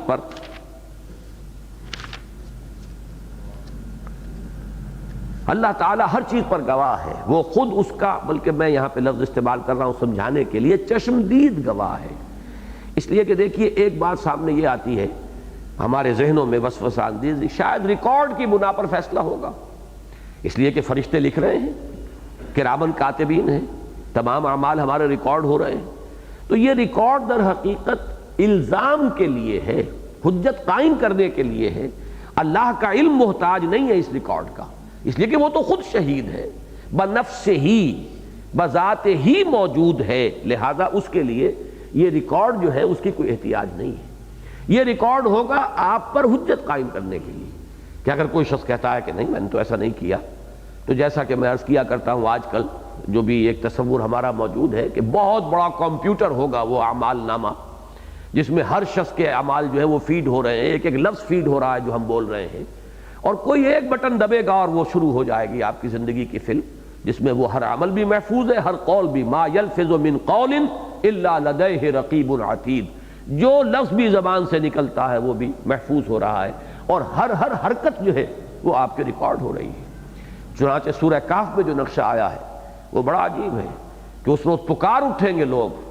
ما لہذا الکتاب لا یغادر صغیرۃ ولا کبیرۃ الا احصاها ووجدوا ما عملوا حاضرا ولا یظلم ربک احدا، پکار اٹھیں گے، چیخ اٹھیں گے، یہ کیسا اعمال نامہ ہے اس نے چھوٹی سی چھوٹی ڈیٹیلز کو بھی اومٹ نہیں کیا ہے، نہ چھوٹی چیزیں چھوڑی نہ بڑی چیزیں چھوڑی، سب کا احاطہ کر لیا ہے، اور جو بھی انہوں نے کیا ہوگا اسے موجود پائیں گے، اور تیرا رب کسی پر ظلم کرنے والا نہیں۔ تو یہ ریکارڈ، یہ جو یوں سمجھیے کہ جوائنٹ کمپیوٹر ہوگا وہاں رکھا ہوا، اللہ کو احتیاج نہیں ہے۔ اللہ تو خود سمیع ہے، خود بصیر ہے، خود خبیر ہے، خود علیم ہے، اور یہاں بڑا پیارا لفظ آیا ہے شہید، وہ تو خود چشمدید گواہ ہے، خود موجود ہر آن، یہ الفاظ آگے آئیں گے، اور اس لفظ شہید کا بڑا گہرا تعلق ہے اب اگلی بحث سے جو شروع ہو رہی ہے، اس لیے کہ یہ جو محادہ تھا منافقین کا، اس محادے کا جو سب سے بڑا اہم نمایاں پہلو جس کو یہاں ظاہر کیا جا رہا ہے وہ نجوہ ہے۔ اب جو لوگ بھی غیر مطمئن ہیں، پیچھے رہ گئے ہیں، چل نہیں پا رہے ہیں، لیکن اپنی کمزوریوں کا الزام دوسروں پر ڈال رہے ہیں، اب وہ آپس میں وہ جو اندلیب آ کے مل کے کریں آہو زاریاں، تو ہائے گل پکار میں چلاؤں آئے دل، وہ ملیں گے، بیٹھیں گے، دکھ درد کریں گے، مسلمانوں کے خلاف جو ان کے دلوں کے اندر غیظ و غضب ہے اسے نکالیں گے، کچھ فکرے چست کر کے، کچھ ان کا مذاق اڑا کر، کچھ استہزاء کر کے، کچھ اپنے دلوں کے اندر جو زخمی دل ہے ان کے اوپر گویا کہ اپنے زخمی احساسات کے اوپر مرہم کا پھاہا رکھیں گے، اور یہ جو خسر پھسر ہے ان کی، یہ جو سرگوشیاں ہیں، یہ جو نجوہ ہے، یہ سب سے بڑا مظہر ہے اس جماعتی زندگی میں جو محادہ ہو رہا ہے اللہ اور اس کے رسول کے خلاف اس کا۔ ایک بات میں نے پہلے بھی عرض کی ہے، پھر نوٹ کر لیجئے، اس جماعتی زندگی میں حضور کی حیثیت، اصل میں ان معاملات کے فہم میں ایک چیز ہمارے سامنے حجاب بن جاتی ہے۔ حضور کی حیثیت نبی کی اور رسول کی یہ اتنی نمایاں، اتنی عظیم حیثیت ہے کہ باقی ساری حیثیتیں ہماری نگاہوں سے اوجھل ہو جاتی ہیں۔ یقیناً حضور نبی تھے، رسول تھے، لیکن اب مثلا میں بالکل دوسرے اینڈ آف دی اسپیکٹرم پر جا رہا ہوں، حضور حضرت فاطمہ کے باپ بھی تو تھے، ایک والد کی حیثیت بھی تھی کہ نہیں تھی؟ حضور حضرت عائشہ کے اور حضرت حفصہ کے شوہر بھی تو تھے، یہ حیثیت بھی آپ کی تھی کہ نہیں تھی؟ اور شوہر کو کیا رویہ اختیار کرنا چاہیے بیویوں کے لیے، بیویوں کے ساتھ، کہاں سے معلوم کریں گے؟ اس میں بھی اسوہ محمد رسول اللہ ہے۔ باپ کو کیا طرز عمل اختیار کرنا چاہیے اپنی اولاد کے لیے، یہ آپ کہاں سے تلاش کریں گے؟ اس میں بھی اسوہ محمد رسول اللہ ہے۔ تو یہ میں بالکل دوسرے اینڈ پر لے گیا، اور درمیان میں حضور مسلمانوں کے امیر بھی ہیں۔ جب کہیں معاملہ ہو گیا نزاعی کوئی مقدمہ ہے تو حضور اس وقت آپ حکم بھی ہیں، یا آپ جج بھی ہیں، قاضی بھی ہیں، میدان جنگ میں حضور سپہ سالار بھی ہیں۔ یہ مختلف حیثیتیں جو ہیں ان کو بھی ہمیشہ اپنے ذہن میں رکھنا چاہیے، تاکہ ہم بھی اپنی زندگی کے ان مختلف پہلوؤں کے لیے وہیں سے ہدایت اور رہنمائی حاصل کریں۔ اکثر و بیشتر اس قسم کی چیزوں میں جو وہ حضور کی حیثیت نبوت اور رسالت ہے، چونکہ وہی ذہن میں رہتی ہے، تو جو ہمارے لیے رہنمائی بالفعل موجود ہے اس کی طرف توجہ نہیں ہوتی، اس تک نگاہ ہی نہیں جاتی، اس لیے کہ یہاں پر ہمارے سامنے حضور کی ایک حیثیت رہتی ہے کہ آپ نبی اور رسول ہیں۔ یہاں یوں سمجھیے کہ جو چیزیں بھی اب آ رہی ہیں،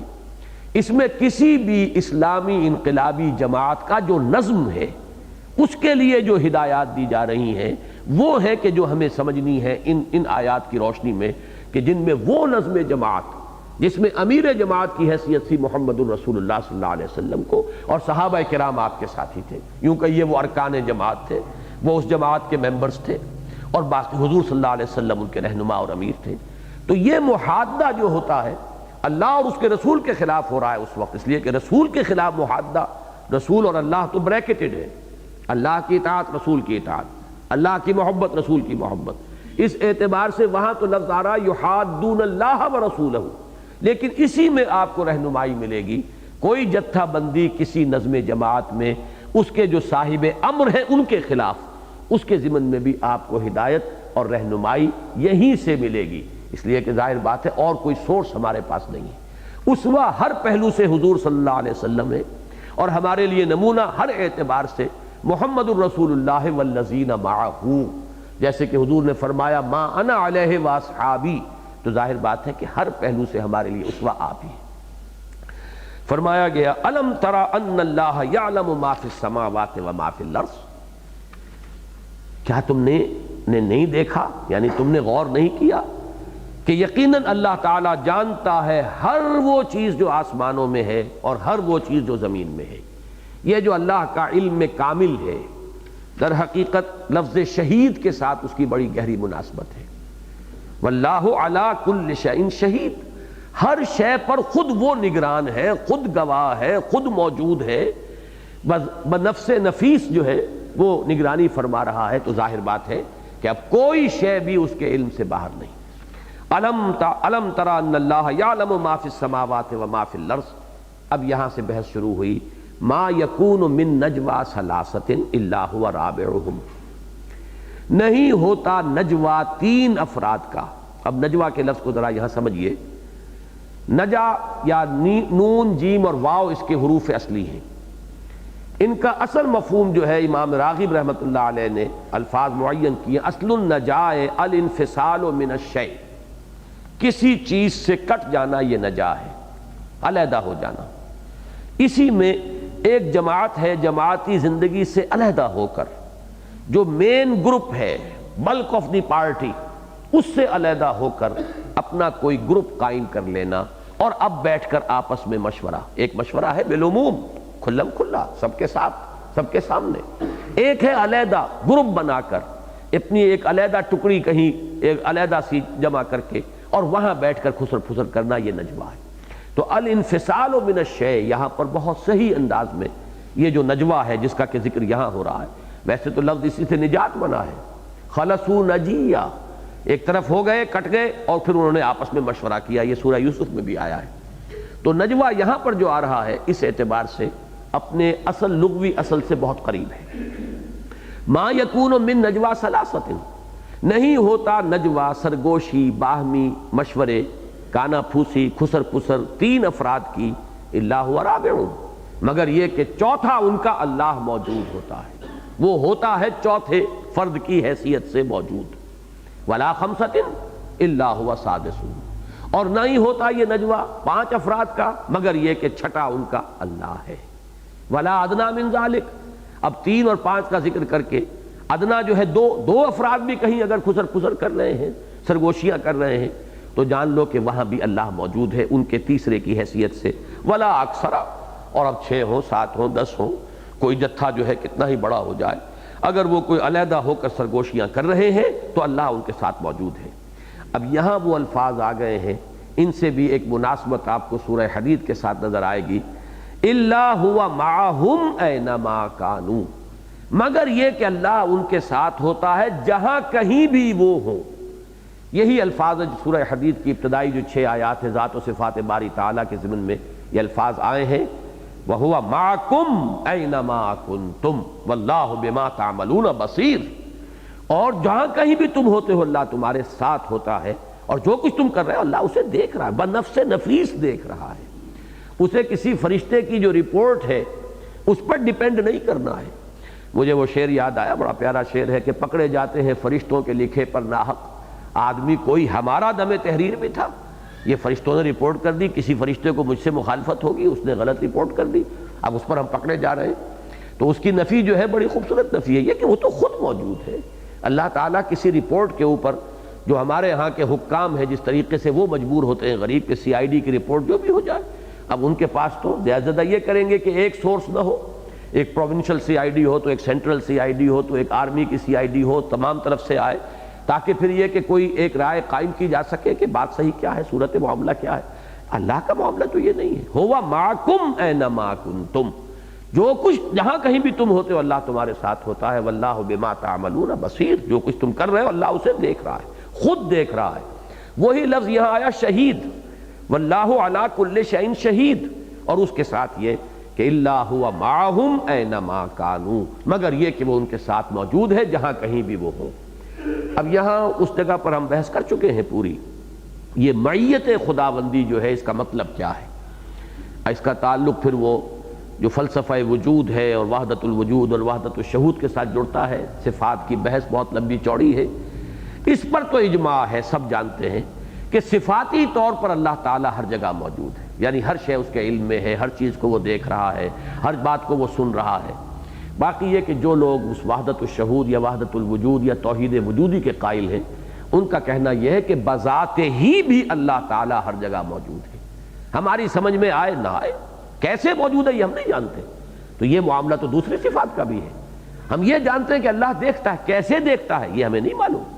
ہم تو دیکھتے ہیں، آنکھوں سے دیکھتے ہیں، یہ روشنی جو ہے اس کے ہم محتاج ہیں.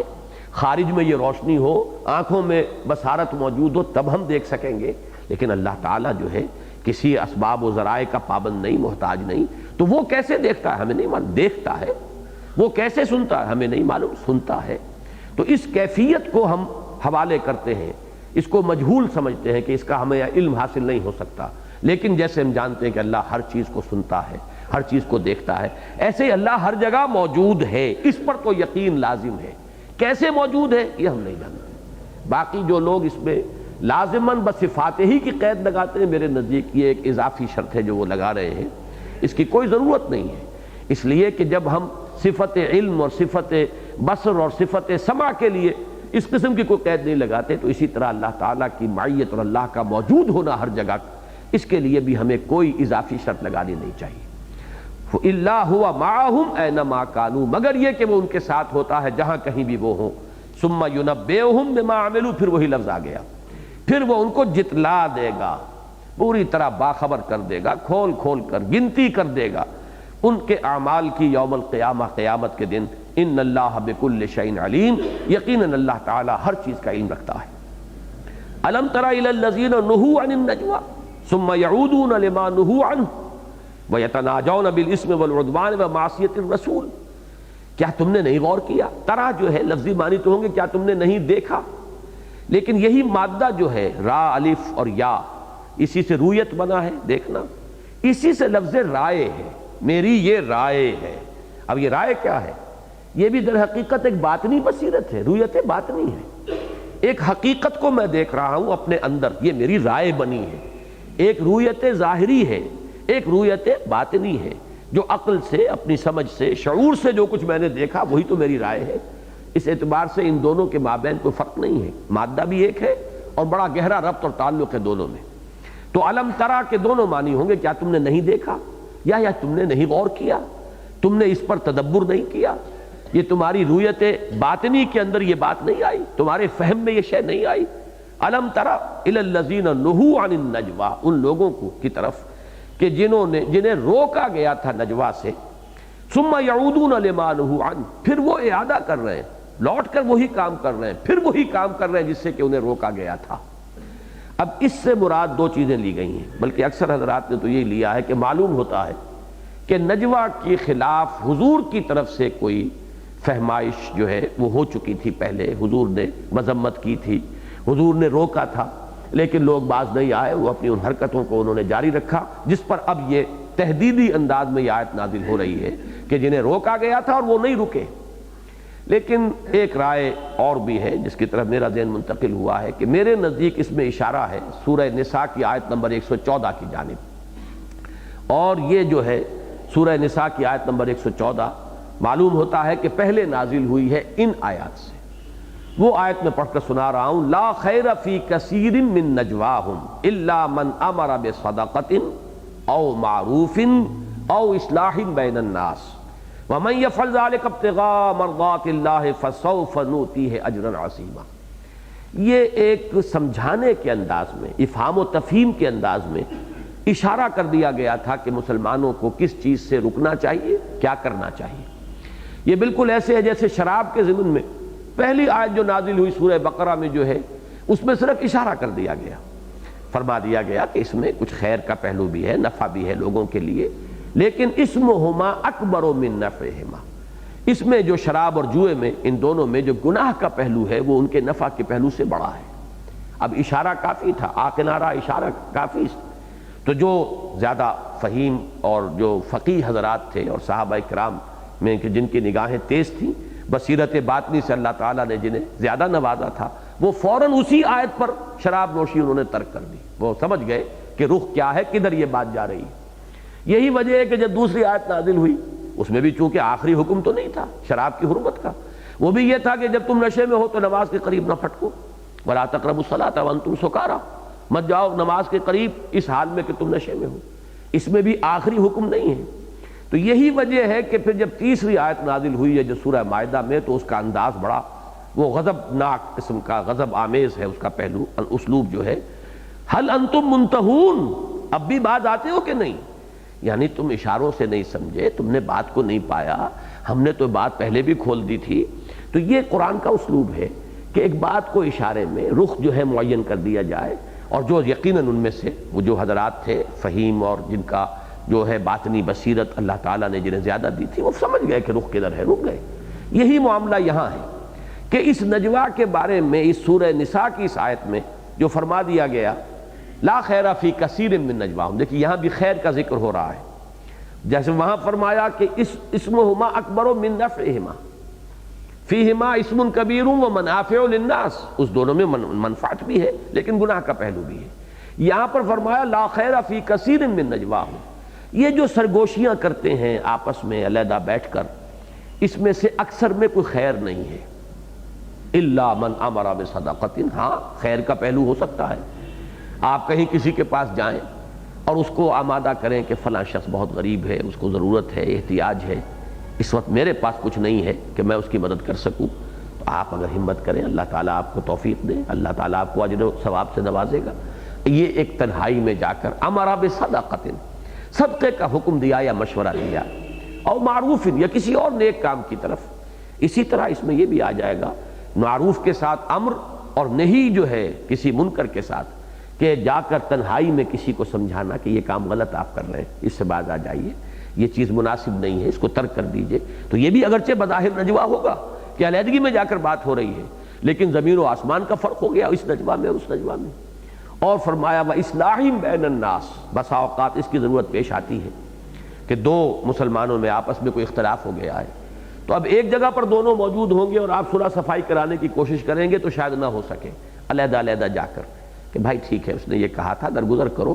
تمہارے بارے میں وہ یہ بات بھی کہتا ہے، تمہاری اچھائیاں بھی اس کی نگاہوں کے سامنے ہیں، بلکہ اس میں تو کسی حد تک توریہ کی اجازت بھی دی گئی ہے کہ کچھ انسان جو ہے اس میں واقعہ جتنا کچھ ہو اس سے بڑھ کر بھی بات کرے، اصلاح ذات لوگوں کے درمیان اصلاح کرانے کے لیے توریہ کی اجازت بھی ہے۔ تو اس طریقے سے علیحدگی میں جا کر اصلاح بین الناس کے لیے بھی نجوہ ہو سکتا ہے۔ اب یہ تین ہدف معین کر دیے گئے، الا من امر بصدقۃ او معروف، اور یہاں پر جیسا کہ میں نے عرض کیا اسی کے یعنی کانورس کی حیثیت سے نہی عن المنکر کا معاملہ بھی اس کے تابع آ جائے گا، او اصلاح بین الناس ومن یفعل ذلک ابتغاء مرضات اللہ، جو کوئی یہ کام کرے گا، یہ تین یا چار کام اگر آپ نہی عن المنکر کو بھی شامل کر لیں اس میں، تو جو یہ کام کرے گا اللہ تعالیٰ کی رضا جوئی کے لیے، اللہ کو خوش کرنے کے لیے، فسوف نؤتیہ اجرا عظیما، تو اسے ان قریب ہم بہت بڑا اجر عطا فرمائیں گے۔ تو یہ ہے وہ نجوہ کی پہلی آیت۔ اس میں گویا کہ بڑے لطیف انداز میں ان تین چیزوں کے سوا کسی چیز کے لیے نجوہ کرنے کی ممانعت آ گئی، لیکن یہ ممانعت جو ہے ظاہر بات ہے اسی لطیف پیرائے میں ہے جس پیرائے میں کہ سورہ بقرہ میں شراب سے متعلق آیت کے اندر اشارہ کر دیا گیا تھا۔ اب جو لوگ باز نہیں آئے تو جیسے وہاں جب آخری حکم آیا ہے تو اس کا انداز جو ہے وہ کچھ غضب والا انداز ہے، اسی طریقے سے یہاں جو انداز ہے الم تر الی الذین نہوا عن النجوی ثم یعودون لما نہوا عنہ، کیا تم نے دیکھا نہیں، غور نہیں کیا ان لوگوں کے حال پر کہ جنہیں روک دیا گیا تھا نجوہ سے؟ میرے نزدیک یہ صرف حضور صلی اللہ علیہ وسلم کے کہنے پر یہ بات، یہ الفاظ اتنے راست نہیں آتے، فٹ نہیں بیٹھتے، جتنا کہ خود قرآن مجید کے اندر جو بات آئی ہے اس پر یہ زیادہ فٹ بیٹھتے ہیں۔ ثم یعودون لما نہوا عنہ، پھر بھی وہ اعادہ کر رہے ہیں، وہی روش جاری رکھے ہوئے ہیں کہ جس سے انہیں روکا گیا تھا۔ وَيَتَنَاجَوْنَ بِالْإِثْمِ وَالْعُدْوَانِ وَمَعْصِيَتِ الرَّسُولِ، بڑی خوبصورت اس میں ایک ترتیب ہے، وہاں بھی تین چیزیں آئی تھی، یہاں بھی تین چیزیں اس کے مقابلے میں لائی گئی۔ یہ نجوہ کر بھی رہے ہیں تو کن چیزوں کا؟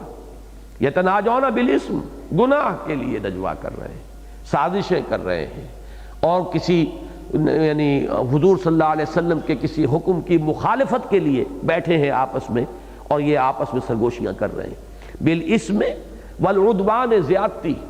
کہیں مسلمانوں کے اوپر کسی حیثیت سے کوئی دست درازی کرنا، کوئی انہیں زخم پہنچانا، کوئی نقصان ان کو پہنچا دینا، ومعصیت الرسول، اور رسول کی نافرمانی اور معصیت۔ اور یہاں پھر نوٹ کیجئے کہ رسول وہاں رسول بھی ہے، مسلمانوں کے امیر بھی ہیں، اور یہ بات نفسیاتی طور پر بڑی آسانی سے سمجھ میں آ جاتی ہے۔ جماعتی زندگی میں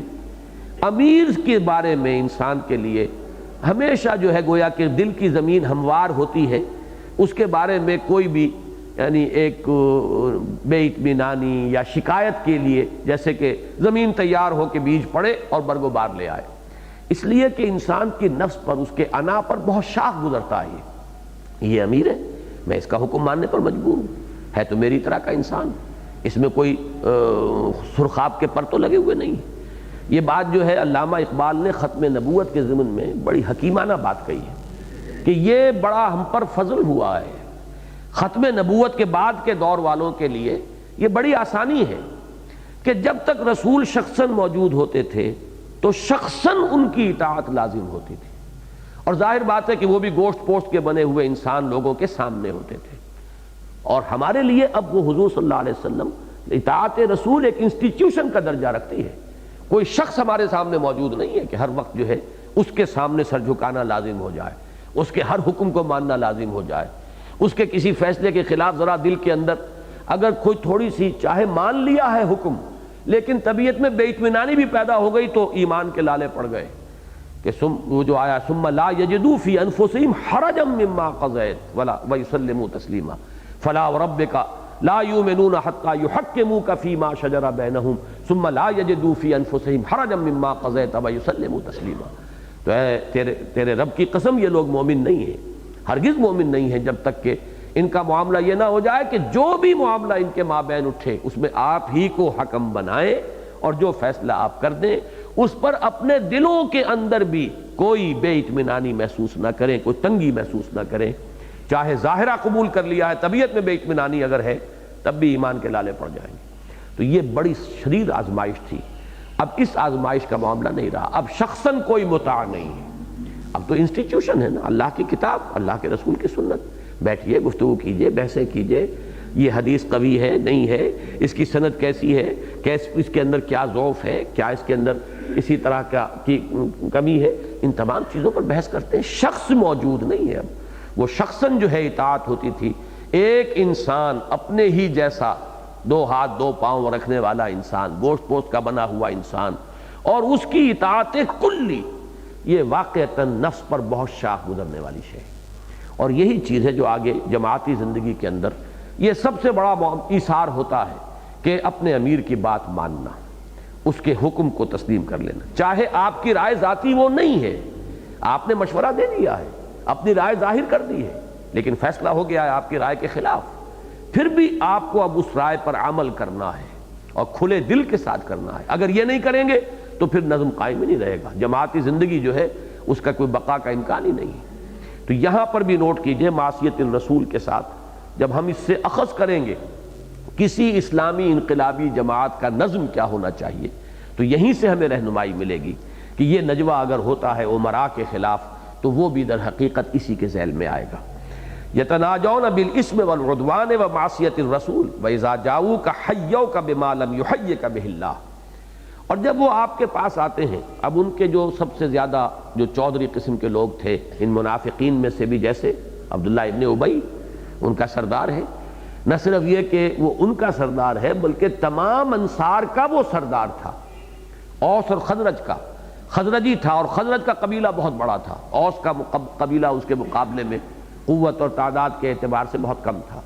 تو خزرج کا سردار یہ تھا، اور دونوں قبیلوں نے طے کر لیا تھا کہ اب اس کو بادشاہ بنا دیا جائے گا مدینے کا، فیصلہ ہو چکا تھا، تاج تیار ہو چکا، بس تاج پوشی کی کسر رہتی تھی کہ حضور صلی اللہ علیہ وسلم بے تاج بادشاہ کی حیثیت سے مدینے میں تشریف لے آئے۔ اب اس کے سارے خواب جو ہیں وہ پریشان ہو گئے، درم برم ہو گئے، وہ سارے منصوبے اور مستقبل کا جو بھی نقشہ، جو بڑا ہی خوش آئند نقشہ اس کے ذہن میں ہوگا، تصور میں ہوگا، وہ سب خواب جو ہے درم برم ہو گئے۔ لہٰذا اس کا جو ہے معاملہ وہ بالخصوص اس نوعیت کا تھا۔ تو یہ لوگ جو ہے اب اپنا جو غصہ آدمی نکالتا ہے، دیکھیے کہ جہاں کہیں اگر زور نہیں چلتا، مجھے ایک لطیفے کے طور پر یاد آ رہا ہے، ہمارے ایک عزیز کا واقعہ ہے، وہ ملازم تھے ایک جگہ پر، اور کوئی بہت بڑے ملازم نہیں تھے، معمولی ملازم تھے۔ تو ایک موقع ایسا ہوا کہ ان کا جو افسر تھا وہ بڑا ہی بد دماغ اور بد زبان، وہ الفاظ جو ہے ناشائستہ بھی استعمال کرتا رہتا تھا۔ ایک دفعہ انہوں نے خاموشی سے کہا، اور یہ دور بھی وہ ہے، وہ مجھے انہوں نے جب قصہ سنایا، جبکہ ہندو بھی یہاں تھے اور سکھ تھا وہ سردار، ان کا جو افسر تھا، کہا میں نے اس سے کہا کہ سردار جی فرق کوئی نہیں، آپ بلند آوازی سے مجھے برا بھلا کہہ رہے ہیں، میں اپنے دل میں کہہ رہا ہوں، تو ظاہر بات ہے کہ آدمی جو ہے چاہے کہہ نہ سکے دل میں تو کہے گا، اور جب یہ دل کے اندر کوئی بغض ہو تو وہ کسی نہ کسی طریقے سے اپنی دل کی تشفی کے لیے، یہ الفاظ آئے ہیں سورہ فتح میں، وَيُذْهِبَ غَيْظَ، اہل ایمان کے دلوں کے اندر جو ایک غم اور غصہ بھرا ہوا تھا، مکے میں جو مسلمان تھے اور پس رہے تھے، ستائے گئے تھے، تو اللہ تعالیٰ نے فرمایا کہ وہ وقت آیا کہ ان کے دلوں کا یہ غیظ جو ہے وہ بھی نکلے، یعنی ان کے دلوں کو ٹھنڈک حاصل ہوئی جب انہوں نے دیکھا کہ اب وہ جو کفر کے سردار تھے بڑے بڑے، اب وہ ذلیل ہوئے، خار ہوئے، وہ سرنگوں ہو گئے، وہ بڑے بڑے سردار جو ہیں ان کے سر جھکے ہوئے ہیں، تو وہ غیظ جو ہے ان کے دلوں کے اندر جو غم تھا اور جو رنج تھا، اللہ تعالیٰ نے ان کے دلوں کو ٹھنڈک عطا فرمائی۔ تو یہ معاملہ ہوتا ہے کہ جن کے دلوں میں یہ غیظ ہو کسی نہ کسی طریقے پر وہ نکلتا ہے۔ اس کا ایک راستہ انہوں نے یہ نکالا تھا، یہ ذکر آیا ہے یہود کے تذکرے میں بھی، قرآن مجید میں سورہ بقرہ میں بھی ہے، سورہ نساء میں بھی ہے، کہ وہ جب آتے تھے اذا جاؤک، جب وہ آپ کے پاس آتے حیوک بما لم یحیک بہ اللہ، تو وہ تحیت آپ کو کرتے ہیں، سلام کرتے ہیں اس طور سے جس طور سے کہ اللہ نے آپ کے لیے سلام معین نہیں کیا۔ آپ سمجھ لیجیے اس بات کو، تحیت کسے کہتے ہیں؟ حیاک اللہ، یہ سب سے بڑی دعا تھی عربوں کی، جب ملے حیاک اللہ، اللہ آپ کو زندہ رکھے، اللہ حیاتی ہو جو پنجابی میں کہتے ہیں، یہ وہ بالکل اسی کی ترجمانی ہے۔ تو حیاک اللہ یہ دعا ہے، اس سے لفظ بنا تحیہ، تحیہ جو ہے وہ ہر دعا کو کہیں گے اب، یعنی وسیع ہو گیا مفہوم۔ تو ہمارا تحیہ کیا ہے؟ تحیتہم یوم یلقونہ سلام، ہمارا تحیہ جو ہے وہ تو سلام ہے، السلام علیکم۔ اب وہ آتے تھے تو السلام علیکم کے بجائے لام بیچ میں سے نکال دیا، السلام علیکم، اور السلام کہتے ہیں موت کو، گویا کہ اب انہوں نے کہا کہ آپ پر موت ہو۔ کوئی پکڑے گا تو کہہ دیں گے کہ آپ اپنے کان میں ذرا میل نکلوائیے، میں نے السلام نہیں کہا تھا، سلام کہا تھا، آپ کو سنائی نہیں دے رہا ہے، تو یہ معلوم ہوتا ہے کانوں میں میل بہت بیٹھ گیا ہے، اب لہذا پکڑ بھی نہیں سکتے۔ تو اس طریقے کے ان کے انداز تھے۔ اسی طریقے سے مجلسی کلمات جو ہوتے تھے کہ لوگ کہتے تھے راعنا، حضور ذرا ہمارا لحاظ فرمائیے، جیسے مجلس میں حضور نے کچھ فرمایا، کچھ صحابہ نے سن لیا، کچھ نے نہیں سنا، تو اب وہ کہتے تھے راعنا، حضور ذرا ہمارا لحاظ فرمائیں اور ذرا دوبارہ فرما دیجئے آپ نے کیا ارشاد فرمایا۔ اب اس کو وہ ذرا سا لیم بالسنتہم، ایک جگہ آیا ہے، زبان کو ذرا سا مروڑا، راعینا، اے ہمارے چرواہے، مفہوم یہ ہو گیا، دل میں خوش ہو رہے ہیں کہ ہم نے اپنا غصہ نکال لیا۔ جو وہ خبث باطن تھا اسے اعلانیہ کہنے کی تو جرت نہیں تھی، اس لیے کہ حضور صلی اللہ علیہ وسلم کو اللہ نے مدینہ منورہ میں تمکن عطا فرما دیا، جانثار صحابہ انصار اور مہاجرین آپ کے جلوہ میں موجود ہیں۔ ذرا سا اشارہ کر دیں حضور، حضرت عمر نے تو بارہا جو ہے اجازت طلب کی کہ حضور اجازت دیں کہ میں اس عبداللہ ابن ابی کا سر قلم کر دوں۔ یہ دوسری بات ہے کہ جو بھی حالات ہیں اور جو واقعات تھے اس میں وہ مصلحت کے خلاف ہوتا، لہذا حضور نے اجازت نہیں دی، لیکن یہ ہے کہ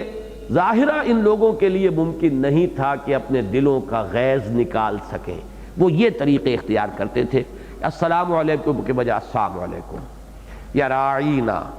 تو فرمایا کہ وَإِذَا جَاءُوكَ حَيَّوْكَ بِمَا لَمْ يُحَيِّكَ بِهِ اللَّهُ، جب یہ آپ کے پاس آتے ہیں تو ایسی دعائیں آپ کو دیتے ہیں جو دعائیں آپ کو اللہ نے نہیں دی ہیں، اللہ نے تو کچھ اور معین کیا ہے۔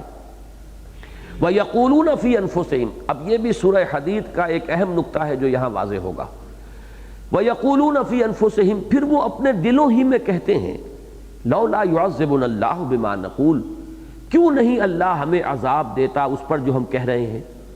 اب ذرا غور کیجئے کس قدر نفسیاتی یہ بات آئی ہے کہ کہا انہوں نے اپنے دل کا غضب نکالنے کے لیے، غصہ نکالنے کے لیے السلام علیکم اور راعینا، لیکن اب دل میں ایک بات شروع ہوئی کہ دیکھو ہم نے ان کی توہین کی، ہم نے ان کی اس طریقے سے ہم نے طرز عمل اختیار کیا توہین آمیز، یہ اگر اللہ کے رسول ہوتے فی الواقع تو اللہ ہمیں فوراً پکڑ لیتا۔ اللہ کیسے گوارا کر سکتا ہے اپنے رسول کی توہین، اپنے رسول کی شان میں گستاخی؟ تو ہماری تو زبان جو ہے اسی وقت اس پر فالج پڑ جانا چاہیے تھا، لقوہ ہو جاتا کہ ہم بول نہ سکتے، ہماری زبان جو ہے وہ شل ہو جاتی، تو اور ہمیں اللہ تعالیٰ کوئی اور عذاب دیتا جو عذاب نہیں دیا، تو اب وہ شک پیدا ہوا، تو معلوم ہوتا ہے یہ ہے ہی نہیں رسول۔ یہ ہے وہ طرز عمل جس کو کہ سورہ حدید میں بیان کیا، وَلَٰكِنَّكُمْ فَتَنْتُمْ أَنفُسَكُمْ وَتَرَبَّصْتُمْ وَارْتَبْتُمْ وَغَرَّتْكُمُ الْأَمَانِي، یہ ریب اب پیدا ہونا شروع ہوا. جو تھوڑی بہت ایمان کی پونجی تھی، کوئی یقین کی کوئی دولت تھی، اب اس طرز عمل کے نتیجے میں اندر ہی اندر وہ جو میں عرض کیا کرتا ہوں کہ برف کے مانند وہ پگھلنی شروع ہو جاتی ہے. تھوڑی بہت پونجی اگر تھی، میسر آئی تھی، اس لیے کہ یہ بات سورہ منافقون میں جا کر کھل کر آ جائے گی کہ یہ لوگ وہ تھے جو ایمان تو لائے تھے. ذالک بانہم آمنوا ثم کفروا فطبع علی قلوبہم فہم لا یفقہون. یہ معاملہ جو ہے بہت وضاحت کے ساتھ سورہ منافقون میں آئے گا. لیکن یہ تھوڑی سی پونجی ان کی جو تھی، ان کی بے عملی، جان اور مال کی محبت، اس کی وجہ سے پیش قدمی نہ کر سکنا، ایمان کے تقاضوں کو ادا کرنے سے کنی کترانا، اس کے نتیجے میں اب وہ ریب اور شکوک و شبہات کے ڈیرے دلوں کے اندر پیدا ہو جانا. یہ اس کی ایک مثال ہے بہت اہم کہ وہ بات کہی انہوں نے اور پھر دل میں یہ خیال آیا، شیطان نے اب یہ وسوسہ اندازی کی، وَيَقُولُونَ فِي أَنفُسِهِمْ لَوْلَا يُعَذِّبُنَا اللَّهُ بِمَا نَقُولُ. کیوں نہیں عذاب دیتا اللہ ہمیں اس چیز پر کہ جو ہم کہہ رہے ہیں. کیا مطلب؟ اس کو یہاں واضح نہیں کیا گیا. اب اس پر آپ خود غور کیجئے کہ یہ معلوم ہوتا ہے اللہ کے رسول ہیں ہی نہیں. یہ ہے وہ جو ان کے یہ پورا پروسیس جو ہے جس منفی رخ پر چل رہا ہے، جو اس کا آخری نتیجہ ہے.